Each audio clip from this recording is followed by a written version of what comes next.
O comportamento que resume a história da humanidade no século XX é o consumismo. Não dá pra negar. Viramos seres acumuladores, imersos na cultura do excesso.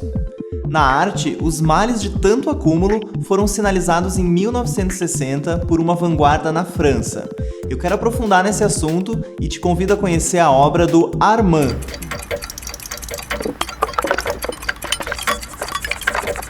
Nesse episódio a gente vai entender como a arte começou a criticar um comportamento típico do século XX, o consumismo. Na história da arte, o excesso de consumo foi abordado em um período conhecido como Novo Realismo. Se você nunca ouviu falar sobre Novo Realismo, dá um pause aqui e volta para o episódio anterior, que foi uma introdução a esse assunto. Lá você vai ver que na França dos anos 60, os artistas criavam suas obras com objetos da vida cotidiana, e em quase todas elas percebe-se uma ideia de acúmulo, uma metáfora ao consumismo. A ideia de criar arte a partir de produtos já fabricados não era totalmente inédita nessa época. Você pode até desconfiar quando esbarrar com uma pilha de lixo dentro de um museu. E é um fato, essas obras são muito diferentes de tudo que se costumava chamar de arte até então.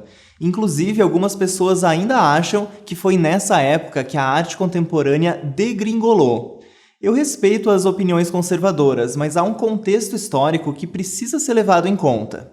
Tenta imaginar como era viver no final dos anos 50. Nessa época, a relação das pessoas com o ato de consumir tinha tomado proporções nunca antes vistas.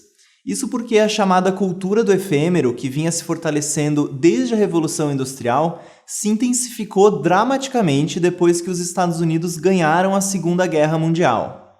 O sonho americano, um conceito típico dos anos 50, dominou o inconsciente coletivo no mundo todo. Sucesso virou sinônimo de posse. Casa em condomínio fechado, carro, televisão, micro-ondas, batedeira e arte também. Arte que os endinheirados acumulavam com o simples intuito de esbanjar status. Convenhamos, ainda hoje esse comportamento vigora. Eu sou o que eu consumo, é o lema dessa sociedade.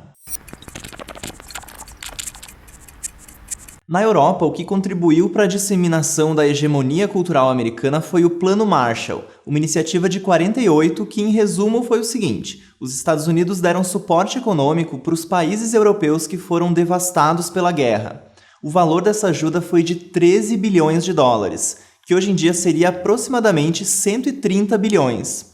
É um número bem alto, então dá para imaginar que ninguém aqui estava de brincadeira. Why must the United States carry so great a load in helping Europe? The answer is simple.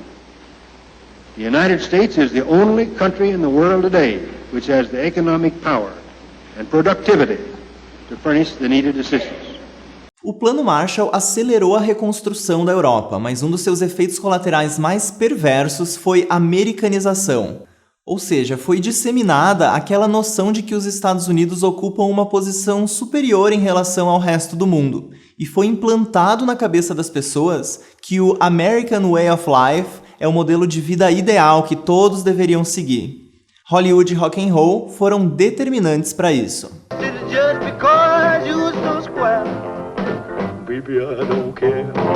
Esse poderia ser um ótimo gancho para a gente falar sobre pop art, mas eu quero guardar esse assunto para outro episódio, senão esse vídeo vai virar um longa-metragem.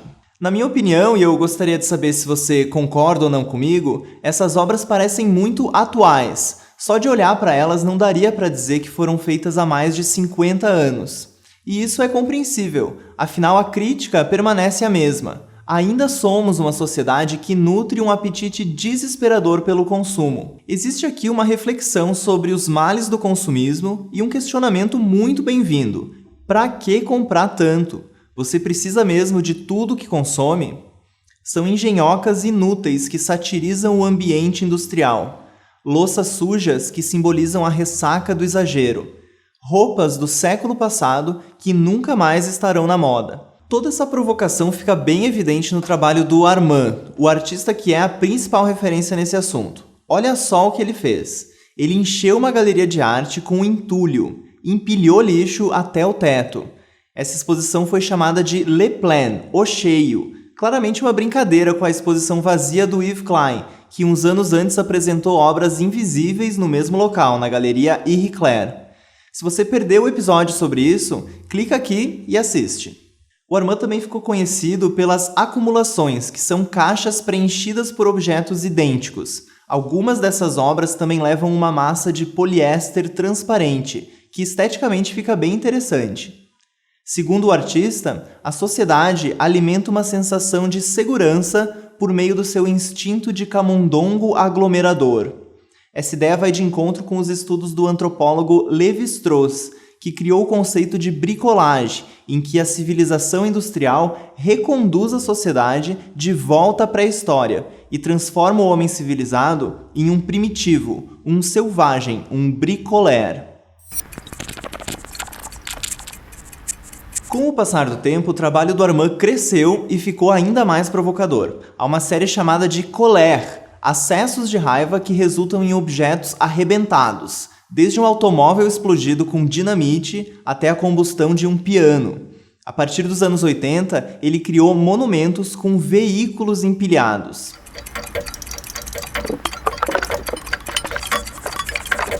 Outra técnica que marcou o novo realismo foi a decollage, que é a destruição de cartazes publicitários. Eles são arrancados ou recortados dos muros e depois colados sobre tela. Essas obras foram tão chocantes quando surgiram que até hoje muitas pessoas se recusam em reconhecê-las como arte.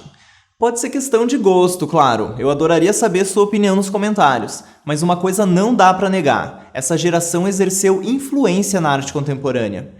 Prova disso são outros artistas que passaram a integrar o grupo, inclusive alguns americanos. Eles trouxeram para o debate uma constelação de experimentos e mídias ainda inéditas na arte, como por exemplo o neon, que uns anos mais tarde marcou o período minimalista e ainda hoje é explorado pelos artistas.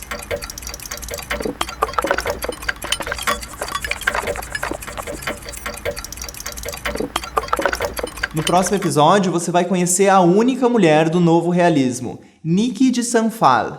Não perde, se inscreva no canal, assine a nossa newsletter e siga o Artkin nas outras redes. Eu vou deixar todos os links na descrição do vídeo. Até a próxima!